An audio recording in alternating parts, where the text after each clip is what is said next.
I want to specifically thank all of the Montana companies that are just logging on, and a big welcome in particular to our Montana Tech members. This webinar was developed with you in mind. So today what we're going to do here is, oops, there we go. All right, my name is Adrian Viller. I'm head of business development for IBT Online. I'm joined today by a wonderful group of people. First and foremost by Angelyn DeYoung of the Montana Department of Commerce. She is an international trade manager. And I'm joined as well by Samantha Motzko, general manager at Pinter Medical, based in Phillipsburg. And then, of course, I'm also joined by my colleague, Rita Benhada. Good morning to all of you. So before we get started, I thought it would be useful just to mention who we are. IBT Online is a private digital marketing agency. We're based in the US. Our main offices are in Fort Lauderdale, Florida. And we're 100% focused on building, hosting, managing online business development tools for our clients to help them grow their exports, their sales, their brand, and their businesses online. These services fall under two categories: website localization and international online marketing. But perhaps our greatest and most unique selling point is that we work, think, and act globally and online, and have done so since our creation in 2002. And in supporting exporters across the US, we were honored by the US Commercial Services with the President's E Award in 2020. So with that in mind, we do have a little bit of an agenda for today's presentation, which I will navigate us to right now. There we go. Today we will be talking, and Angie will be presenting a little bit about the services that are offered via the Department of Commerce in Montana to support Montana exporters and Montana companies looking to export. Then I'll talk a little bit about why Montana exporters need online business development tools before Samantha will take the stage and tell us a little bit about Pinter Medical and their experience with the Montana Online Global Programs, the website localization project that they're undertaking. Finally, we'll talk a little bit more in depth about website localization, and then my colleague Rita will tell us a little bit about the international online marketing tools and how those can be instrumental and helpful to growing your exports. Before finally, we've set aside a few minutes for Q&A and takeaways. The chat is open, by the way, and throughout the entire presentation, it will remain open. So if anybody has any questions, either for myself or for Angie or for Samantha or for Rita, please do feel free to drop those into the chat. I'll be monitoring those throughout the session. Great. Well, with that in mind, I do want to start off by welcoming again Angelyn DeYoung. She's International Trade Manager at the Department, the Montana Department of Commerce. And to tell us a little bit more about the services, the great services that the Department of Commerce in Montana offers for Montana exporters. Angie, good morning to you. Good morning. Good to see you again, and welcome. Well, thanks for having me, folks. I'm really excited about this partnership that we have with IBT Online, and I know you're going to cover what the partnership entails later. So what I would like to do is just take a couple of minutes and talk about the state of Montana's State Trade Expansion Program. It's funded by the Small Business Administration, the SBA, and we get these grant funds and we hand them over to Montana exporters for meeting their international marketing goals. So if you want to go to the next slide, we can start on talking about each of those. There we go. So the first thing that our STEP grant can help reimburse for, and it's a 75% reimbursement up to $10,000 for international trade shows. So whether you exhibit at a show in Germany or Chile or Japan, anywhere around the world where you exhibit at an international trade show, we can help reimburse that. Plus we offer $2,000 for travel. Next slide. We also help reimburse for the International Partners Search, working with the US Commercial Service. They have offices all around the world. And so if you're looking for a new distributor, a new representative, or whoever whatever kind of international buyer you're looking for, this International Partner Search will provide you with a list of potential partners in country And it's a small fee, and then we can reimburse 75% of that. If you then travel to that market to seal the deal with that client, or pick up that new distributor, or support the distributor at an international trade show, we also can provide $2,000 for travel. Next slide. If one of the barriers to getting into the market for you is international compliance testing, we can provide 75% reimbursement for that up to $6,000. So for example, you need the Canadian safety standards approval, or if you need CE marking, or the Ghost R for Russia, whatever compliance testing that is required as one of the steps for getting into the market, that's eligible for the STEP grant as well. Next slide. Same thing for intellectual property protection. If you want to register your trademark in a foreign country, or register your patent in a foreign country, we can help with 75% reimbursement up to $6,000. Next slide. A new aspect to the STEP grant this year is reimbursement for the Export-Import Bank, XM, the credit insurance fees. So if you're going to extend $1 million in credit to a foreign buyer, but you're concerned, what if you don't get paid and you ship that product and you don't get paid for it? XM can help, can insure that transaction for very, very inexpensive premium or a fee. And then if that buyer doesn't pay, then you get, I believe, up to 90% of the invoice returned to you as part of that insurance program. This is fairly new, and so right now we don't have a cap set on it. So what we can do is, for your whole year worth of insurance fees, we can do 75% reimbursement. Next slide. International digital marketing. If you're going to work with IBT, or if you're going to do Google AdWords or Facebook ads, LinkedIn ads, etc., any sort of digital marketing or advertising, we can provide a 75% reimbursement up to $6,000. Next slide.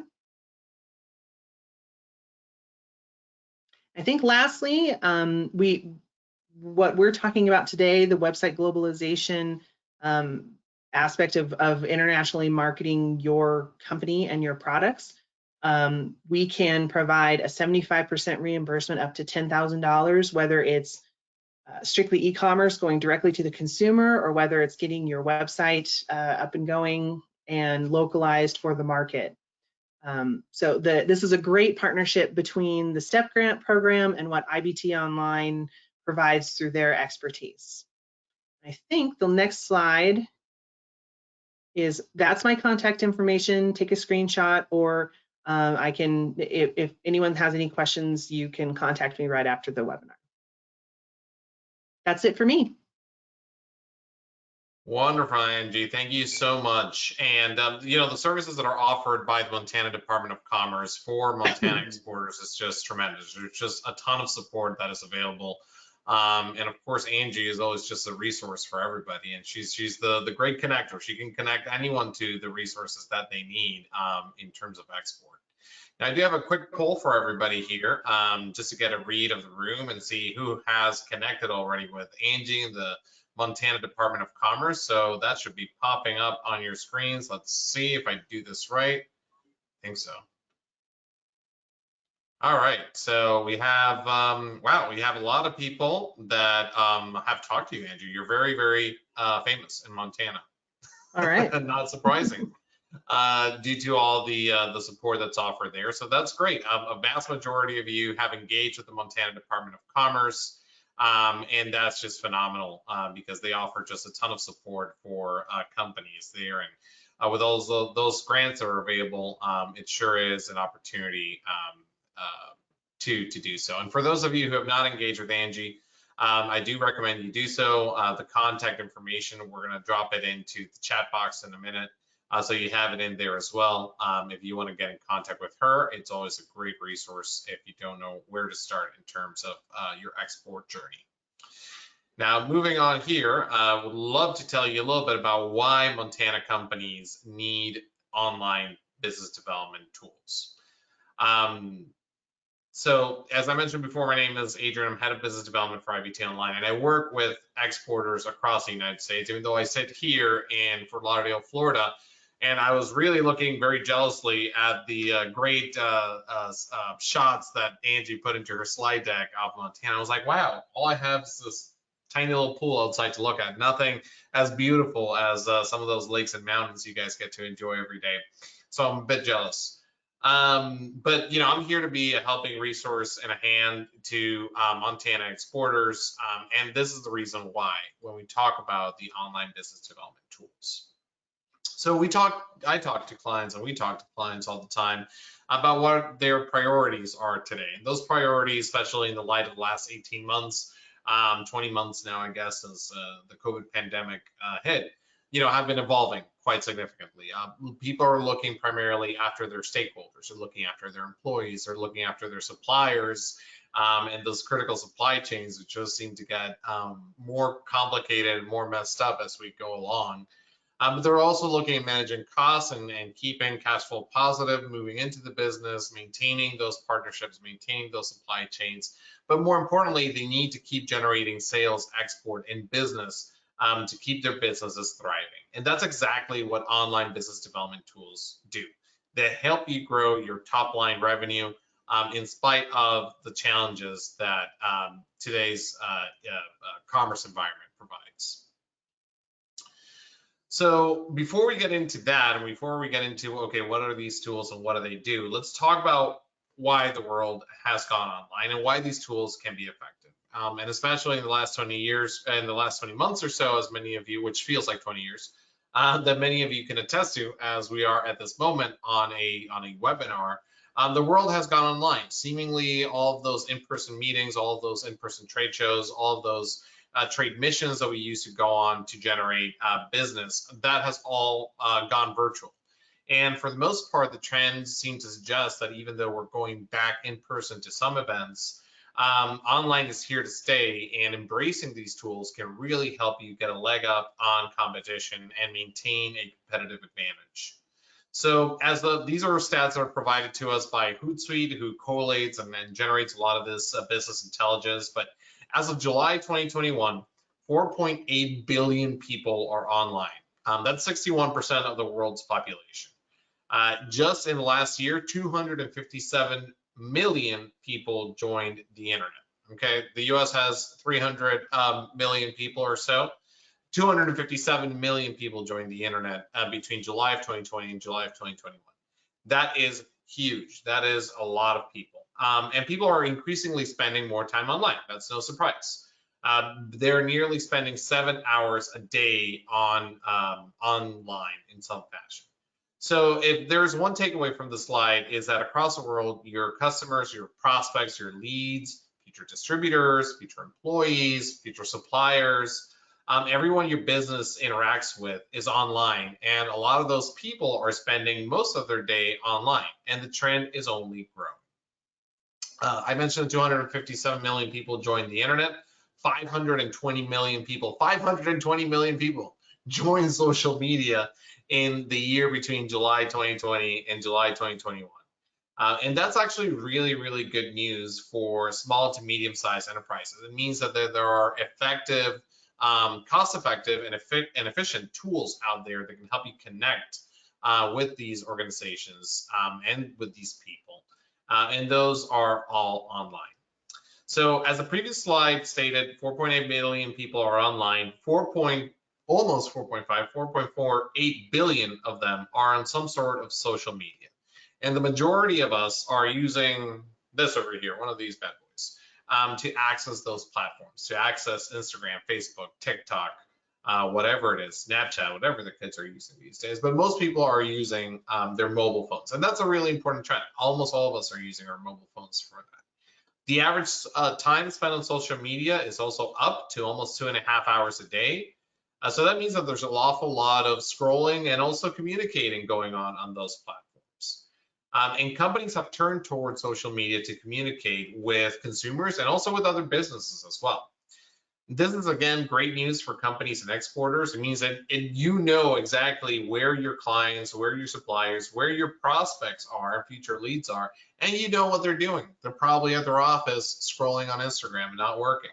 So that's a good opportunity for you to capture their attention. Everyone's online, everyone's on social media, and this is a great avenue, not only for B2C. I know many of you are thinking, oh, this is great for B2C, but what about B2B?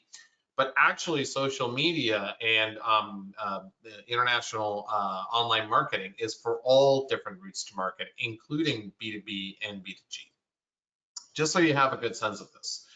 You know, many companies are in the B2B space, and sometimes B2B companies just don't pay attention to their online presence. This happens a little bit because of something what we call the perfectly engineered syndrome, which is when you think deep down that your product or your service is so great, it's so wonderful that it must sell itself. And probably it's true to some extent. Your product is unique, it lives in a niche market, and it has all these wonderful assets to it and provides value to your clients and should sell itself. But now that companies are not meeting face to face, you can't really get in front of that consumer, you can't really get in front of that company buyer. And typical sales avenues like trade shows and trade missions are either virtual or have been canceled altogether. You need an online presence that will speak to how wonderful your products are, how wonderful your services are, and that is also keyword optimized so people can actually find it. Because how do you know it exists if you can't find it online, right?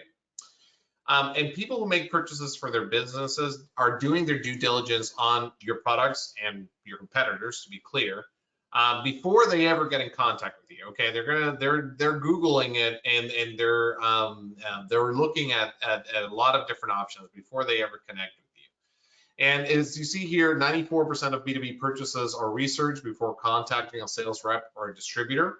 And 70% of search terms start with something generic, such as CRM software or medical devices, before they actually search for a specific brand. So that's really important. I also want to add here that according to the US Department of Commerce, B2B e-commerce is three times the size as B2C e-commerce. It's in the trillions, okay? So that's really important that at all costs you look after your online presence. We've jumped ahead a little bit here. I'm a terrible slide master. Okay, so we like to think of online business development tools and what we've been talking about for a little bit as two interconnected pieces. You have your website, and then you have the online marketing. You know, in the before times, not even pre-COVID, but maybe 4 or 5 years back, it was pretty acceptable just to have a basic core domestic website, and you just made sure your webmaster optimized it every now and then. You updated a blog post, you changed the pictures. You know, it was like an annual spring cleaning for the search engine. And, you know, that would be enough to get you ranked first on Google's results page. But now that everyone and their mother has a website, things are, and I'm underestimating here a bit, just a tiny bit more competitive. And to be clear, you still need a well-designed, optimized core website for the US with updated content, and you still need to do your SEO work. But now the SEO work has to be done regularly, and it has to be checked, and it has to be freshened up so that you remain competitive. In a blog post here and changing the pictures there is just not going to cut it. You need a thought out, planned online marketing strategy that includes structured social media outreach, campaigns, and keyword optimization, paid search, so that you can be found, so that you can be understood, and you can be easy to do business with, both in the United States and in international markets. So in practice, this is what it looks like, right? This is what it looks like when you use your online presence, both in the United States and internationally. Think of your websites as digital real estate. So there's a lot of land in Montana, and you got to think of websites as sort of land. When you have your US website, think of that as the real estate, and then you add your improvements. You add your buildings, and you add your improvements on the land, and that would be your search engine optimization and your social media policy to drive traffic engagement and conversions on your website. Now, for your international markets, and in this case, let's suppose that that is the French market and the Brazilian market, then you also need to buy some real estate. You need to set up websites. You need somewhere for traffic in that market to go if they want to learn more about your services and your products. So that's a land. And so you build a Brazilian localized website, you build a French localized website, and then you have on around each of those a dedicated SEO and social media policy, which is not going to be the same. They're going to be consistent for branding purposes. Yes, there has to be consistency. This should be consistent with your brand identity, and people, whether they go to your Brazil website or your French website or your US website, they should always feel that they're going to your website. But then you'll have content, and then you'll have a policy of for content on those channels that is optimized for the specific needs of those markets. So the takeaway here is make sure you have a solid US website presence first, then you have localized websites, and then you add online marketing to drive traffic engagement and conversions on all of those channels. So to recap here, Montana exporters can benefit from localized websites because the world has gone online now more than ever. In a world where everything is seemingly in short supply, the online world can help you connect with future clients, future employees, suppliers who are searching for you in their local environment, in their local search engines, and in their native languages. In this new normal, access to effective online business development tools is essential to helping you get found, be understood, and be easy to do business with in your international export markets. Now, to this effect, IBT Online and the Montana Department of Commerce have partnered to deliver the Montana Online Global programs. These programs have been carefully designed and have shown measurable success in helping you get found, get understood, and be easy to do business with in your target markets.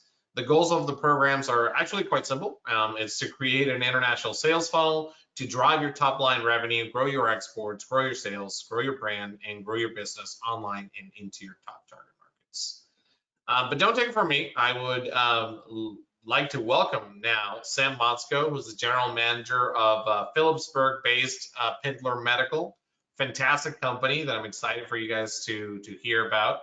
And she's going to tell us a little bit about Pinter Medical and their experience with the Montana Online Global programs. Good morning, Sam. How are you? I'm great. Thanks, Adrian.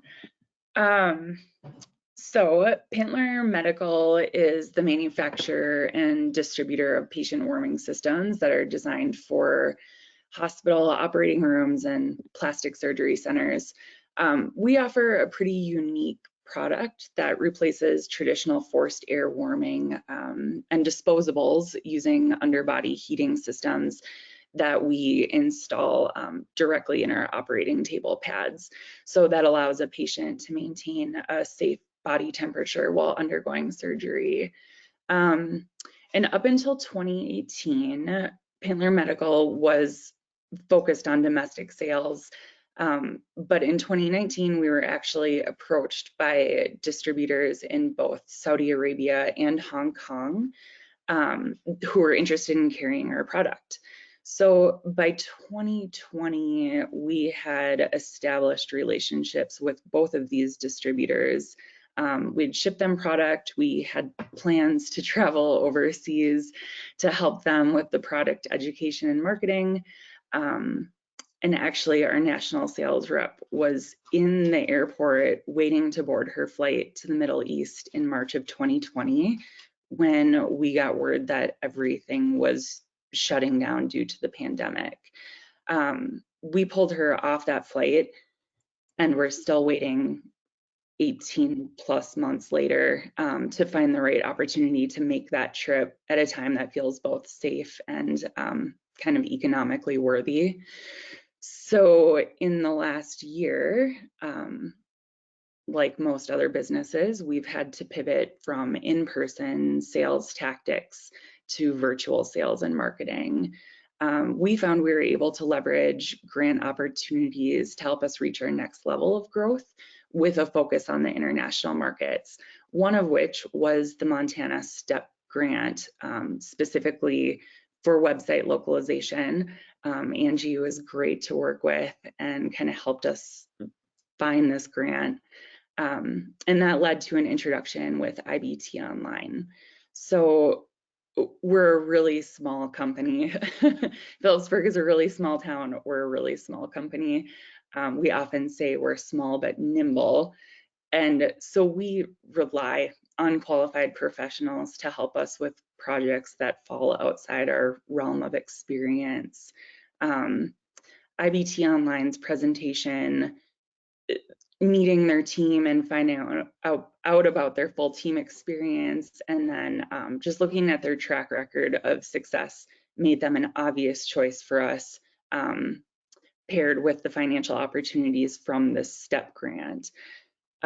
So we're fairly new to this project. We're still in the process of creating our localized websites in both Saudi Arabia, Hong Kong, mainland China, and IBT and the whole team. They've asked us some really great questions that helped us kind of fine tune and understand our own international strategy as we were kind of working through it and developing it.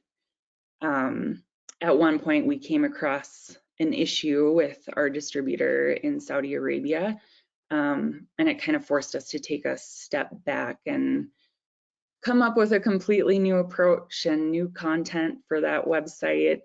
IBT Online took it in stride and quickly recovered the ground that we had lost while working through that new strategy. So between the IBT Online project management software and then regular calls and emails with the development team, our action items and next steps have been super easy to follow. They've been really helpful with advice on overall marketing strategies. We're able to apply a lot of them to our US site and kind of improve that website. They've got great recommendations for website content, and then resources for international hosting. So we've found that the whole team is qualified and professional and just offers great marketing advice. We ultimately have two types of customers when we look at our international business. So it's either the hospital or consumer, and then our distributors. We don't have an international sales force. Sorry, guys. So we've had to we've had to historically rely on distributors who sell vast catalogs of devices from many manufacturers to market and provide education on warming devices. So by nature, hi, thanks, Dad. Everyone, my father. Localized website, I'm sorry, totally just got off track.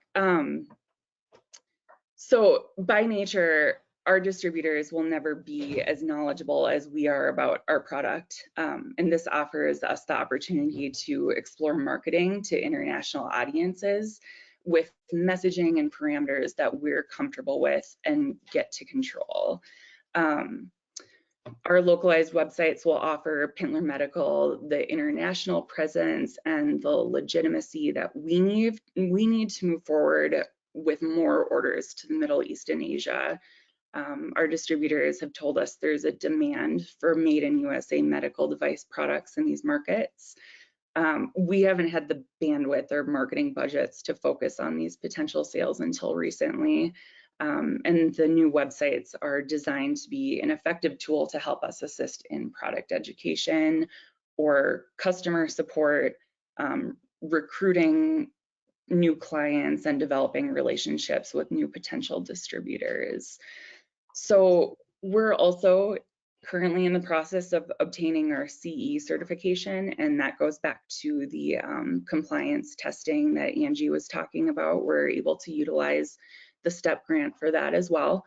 And so we're hoping to be able to export our products to the European Union in the next year or two, where there's a special demand for devices that have a smaller ecological footprint, and where physical storage space of disposables can be an issue. And so once we get that certification, we plan to utilize IBT online to develop more localized websites for us as we gain traction in the European markets. Currently, exports represent about 10 to 12% of our revenue, and we foresee this increasing to 50% over the next few years with a combination of international marketing efforts, including localized website development. So that's kind of what I've got for you. Wonderful, Sam. No, thank you. That's that was you know, it's great to hear not just how the websites are going to serve different routes to market, but also how they can be supportive of an evolving marketing strategy. And in today's sort of fluid, very fluid commercial environment, you do have to be adaptive. You do have to be responsive, and it's great to hear how that has transpired for you and how you've been able to leverage different grants and different support from the Department of Commerce to achieve that.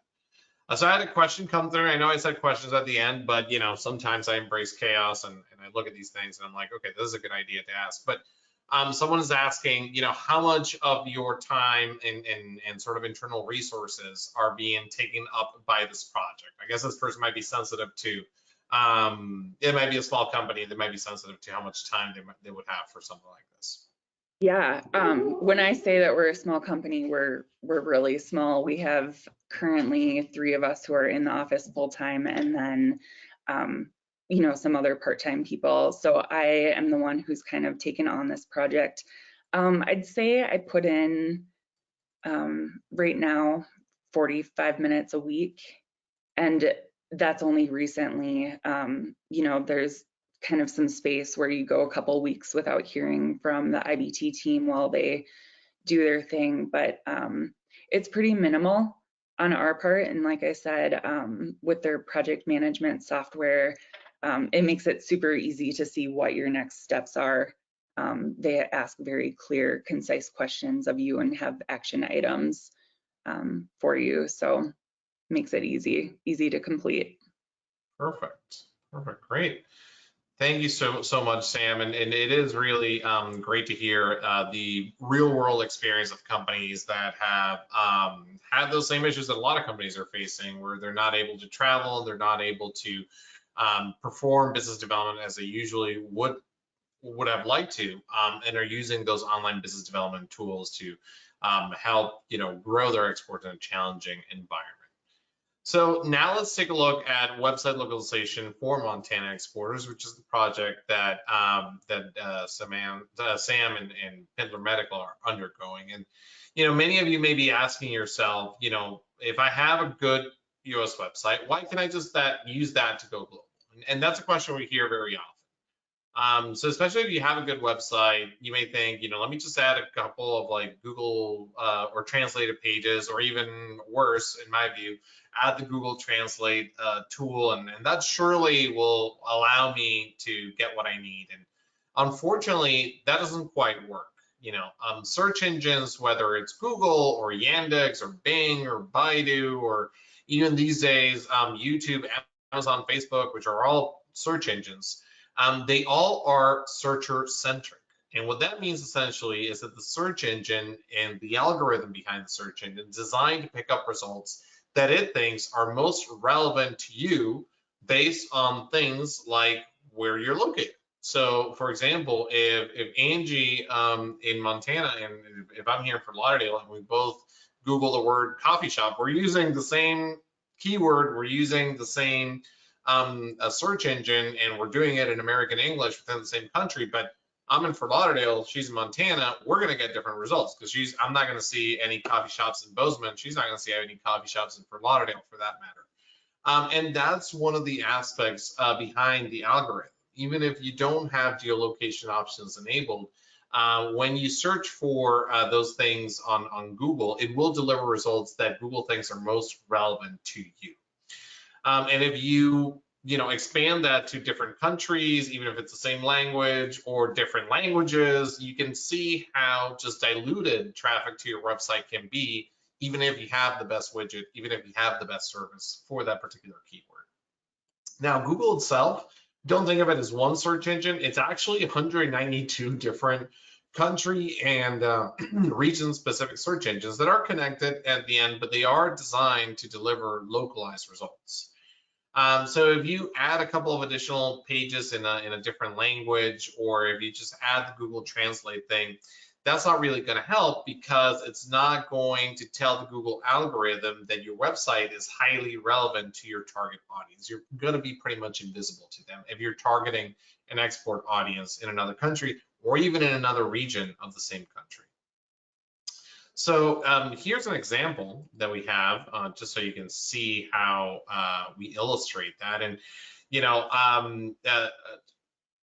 Samantha has a dog that likes to bark during webinars, and I have a cat that I know one of you guys noticed it, and he said, "Nice cat, thank you." Gracie sometimes appears and likes to clown around when I'm trying to do work.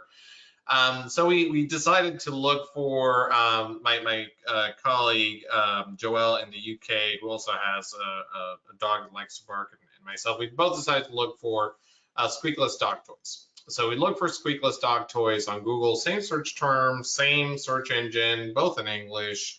Joelle's in the UK, I'm here in Florida. And here are the results that we got, and they're entirely different, as you can see. So I got results that are, you know, relevant and probably familiar to you guys, things like Chewy and Amazon.com and Yahoo.com, their blog posts about how to keep your dog quiet during webinars. But then Joelle over in the UK, she got results that I've never heard about in my whole life. Something about barksandbunnies.com and time for pause, and I changed the slide when I'm not supposed to. And she got results for Yahoo News in the UK and other things. And all of these results that I'm just not familiar with, because again, they're not meant for me. They're not meant for an audience in Miami. So there you go, the same search in the same language on different Google search engines, google.com, google.co.uk, gave us completely different result sets, which are relevant for the user experience that one would expect being in one market versus the other. Now, I mentioned, what about, you know, different languages? What if we take that same example and we just expand that a little bit and we talk about different languages? So understanding the buyer persona and their vernacular, not just the language, but sometimes the vernacular that they speak in, can be very relevant.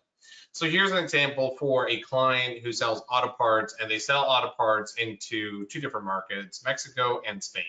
So depending on the market, we have chosen one keyword versus the other, because the preference in the market to use one word versus the other when talking about car parts. Fortunately, here in the US, we only say car parts. We don't you know, use anything different. But in Spanish, for example, you can translate car as, actually it's three words, but auto and coche are two of them. Carro would be a third one.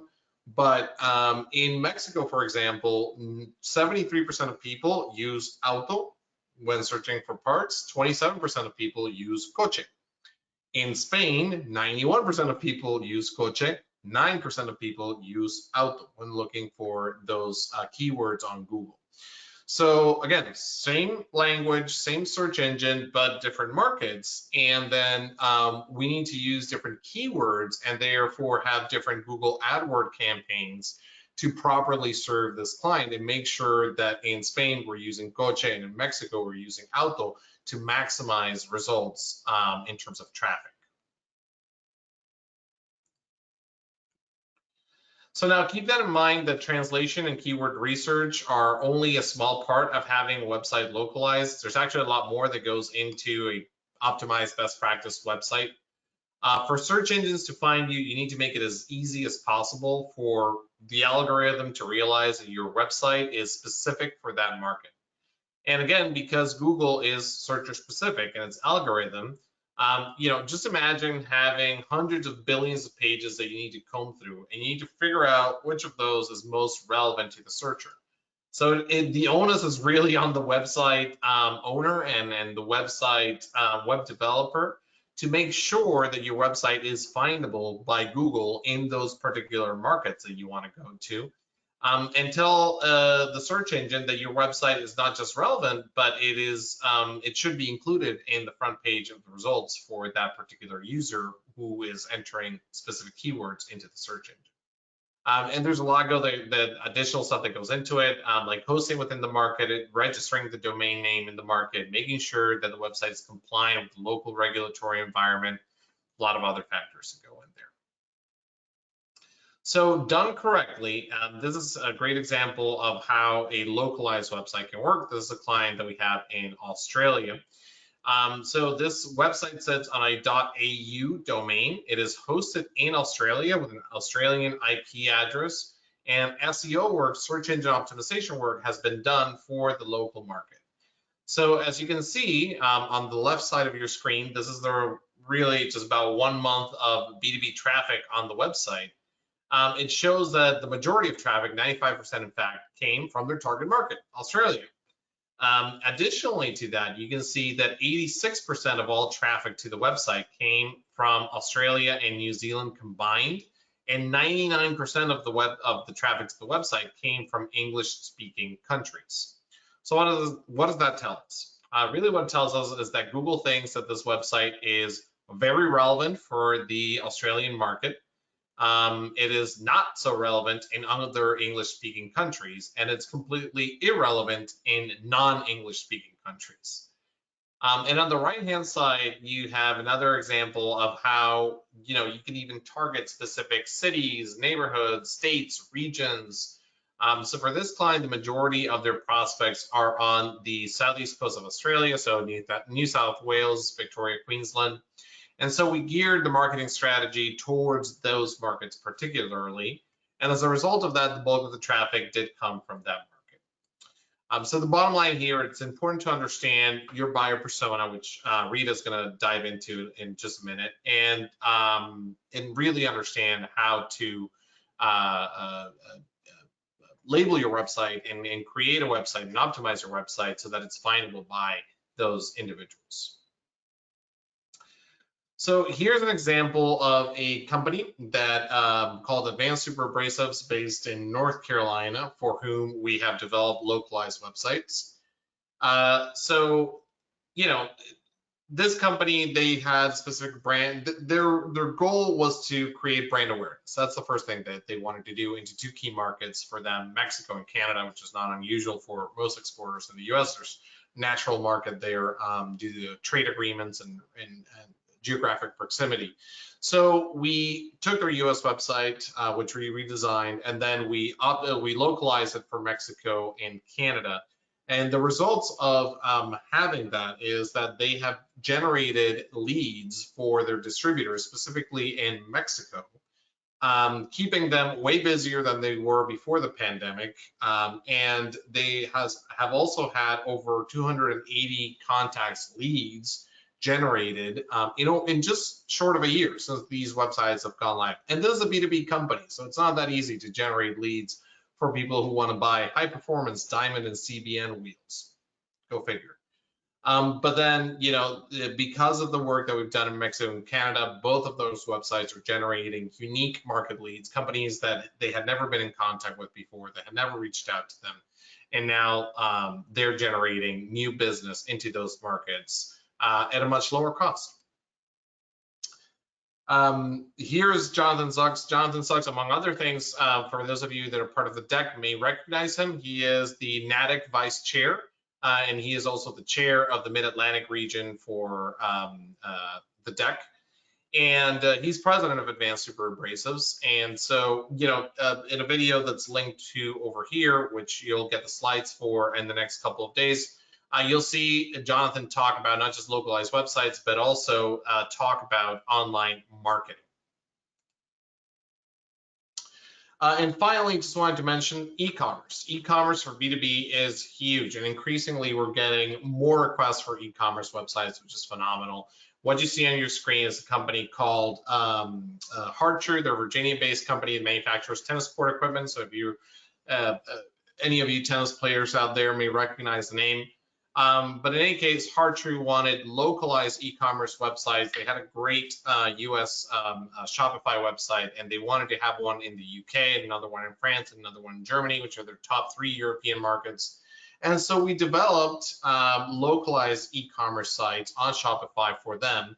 So their company can be found, can be understood, and can be easy to do business with in all those online markets. And they sell mostly to other businesses, some consumers as well, but mostly to other businesses.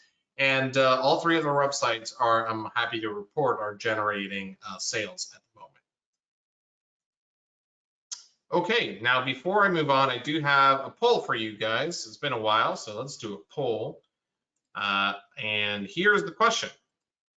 Here is the question. Would you guys like to learn more about localized business development websites? So if you're interested in learning about business development websites and how localization can help you grow your exports, we're happy to get in contact with you. Thank you for that enthusiastic response. I see a lot of people clicking through, so I'll give everyone just a few more seconds, but thank you so much. And we will be getting in contact with you via email over the span of the week.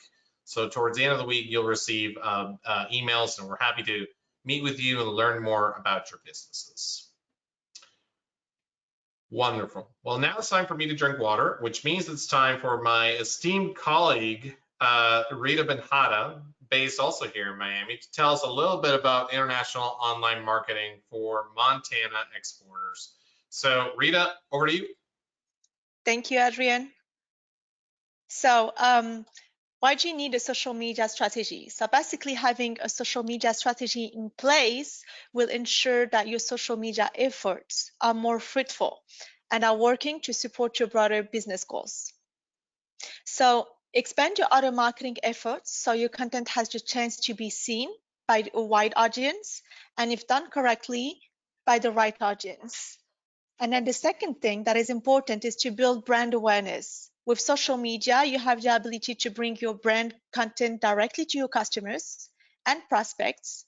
And now you can be where your audience already is. And as we know, social media is one of the most powerful ways to connect with your audience. Social media helps you attract buyers to your product and services, and it gives you the ability to directly have conversation with those individuals at the time and place of their choosing. Next slide, please. Thank you. So what is important to note, however, is how your international buyer persona can differ from your domestic persona, especially in times like this. On this slides are a few questions you should ask yourself.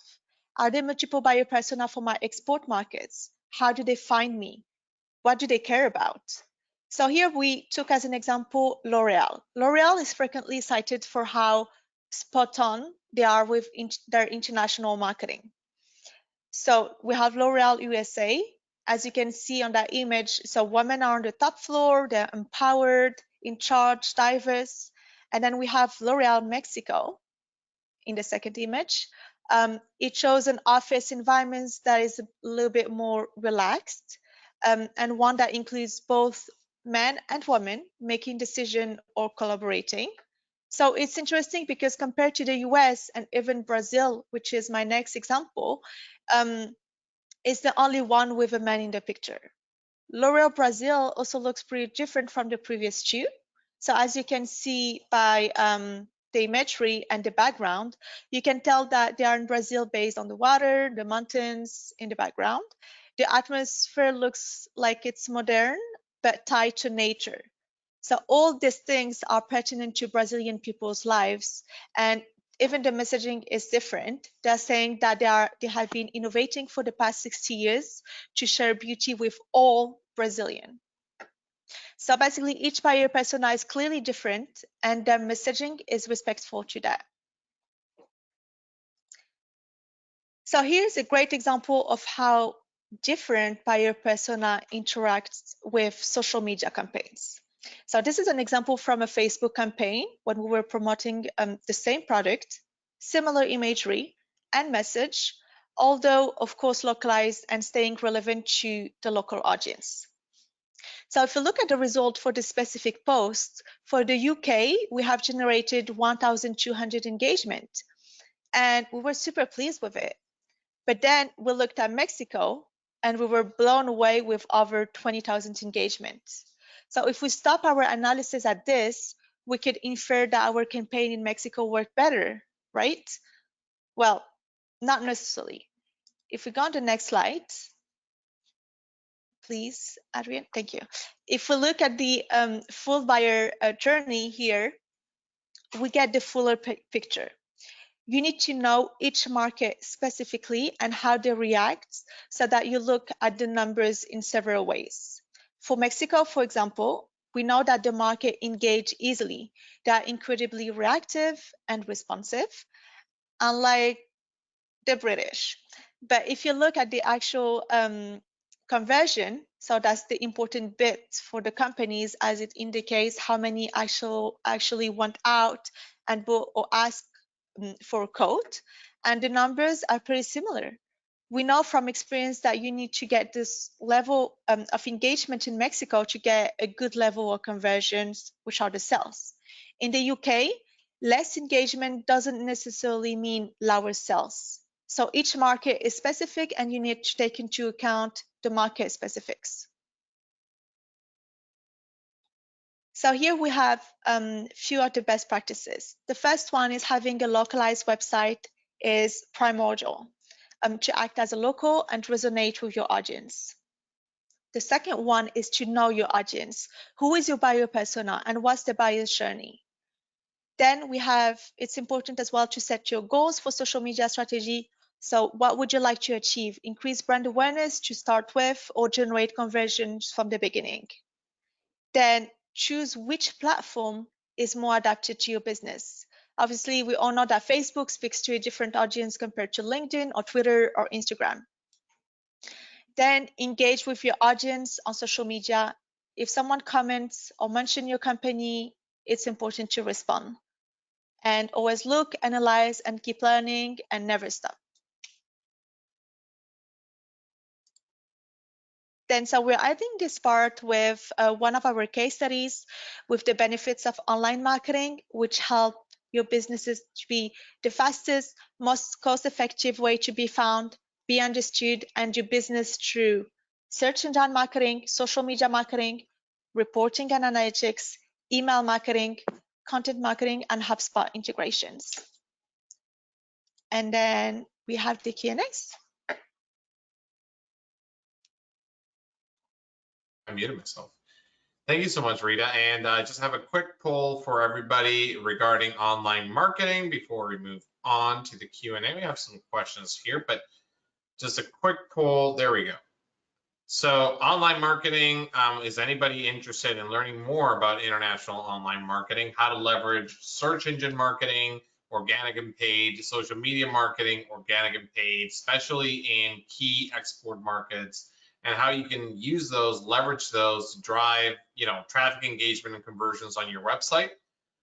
So if you want to have a conversation about that, we're happy to share some resources with you, happy to be a helping hand and understand specifically what goals you have for your international markets as it pertains to advertising. Perfect. All right. Well, that has been great, and everybody has been very, very participative, and I want to thank everybody. There was a question, so let's move on to the cues here. If I can find them, there we are. So someone asked, Jeff asked, B2B, B2C, B2G, what are they? Okay, so B2B, B2G, B2C are different routes to market. And those routes to market are business to customer. So if you're doing direct sales to consumer, that would be a B2C model. B2G would be business to government. So if you sell to foreign governments, if you sell to or government-owned institutions, sometimes healthcare systems, Samantha can probably attest to this. It's a bit of a different business model. The sales cycle is very long. There's a lot of paperwork, and there's a lot of processes that you need to go through in order to be able to sell to a government. And then there's B2B, which is where a majority of companies sort of live, businesses selling to other businesses, whether they're small and mid-sized enterprises, or whether to large corporations, if you're a business selling a business solution or a business product to another company, then you're a B2B company. So I hope that sort of addresses that. Angie, there's also a question here for you. The question on the for this one is, if anybody is interested in the Montana Online Global programs or some of the other grants that are available, should they go directly to you? Do they go to us? What's the preference? How do they get in contact with you? Either way, I know, Adrian, you would always connect folks with me. But if you want to talk specifically about Montana Online Global and what IBT can do for you, I do suggest you talk directly to Adrian, but of course I would help get you there as well. But if you want to talk about any of the other STEP grant programs, international trade shows, anything like that, or need help with your export plan or any exporting technical assistance, you can contact me directly. And my contact information, my email is in the chat area right now. Wonderful. And there's also a question for Sam. John Novitsky is asking, what are the red and green flags next to your slide? So if you remember your slide, or I can backtrack to it, but. Oh, I just saw those when I got the slide deck.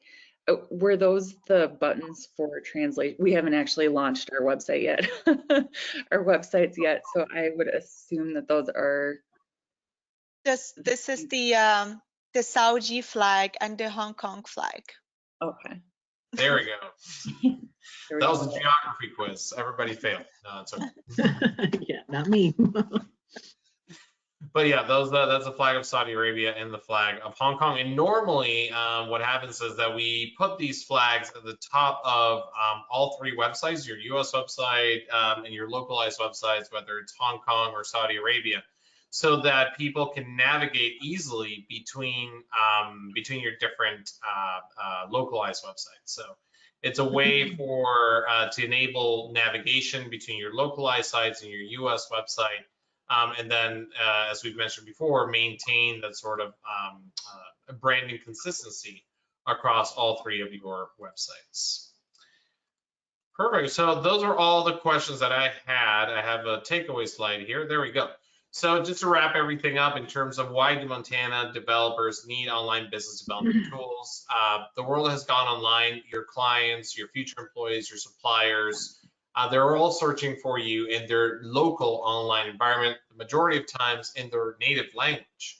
So to prepare for this new online normal, you need access to effective online business development tools that can help keep generating revenue in spite of adverse market conditions.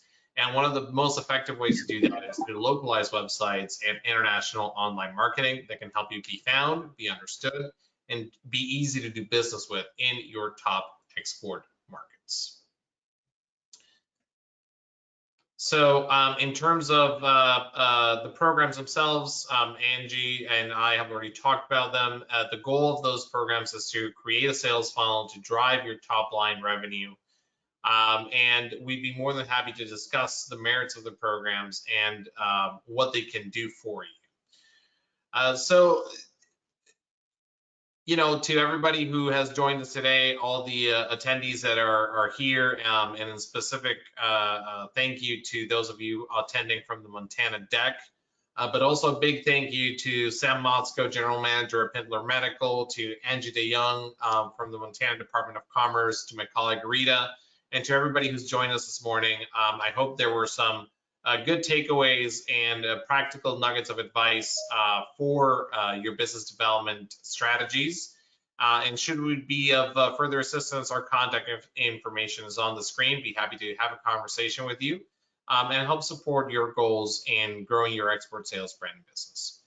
Till then, we wish you all a fantastic rest of your Montana morning and a wonderful rest of your week. Have a great day. Thank you so much. Thank you, everyone. Thanks, everyone.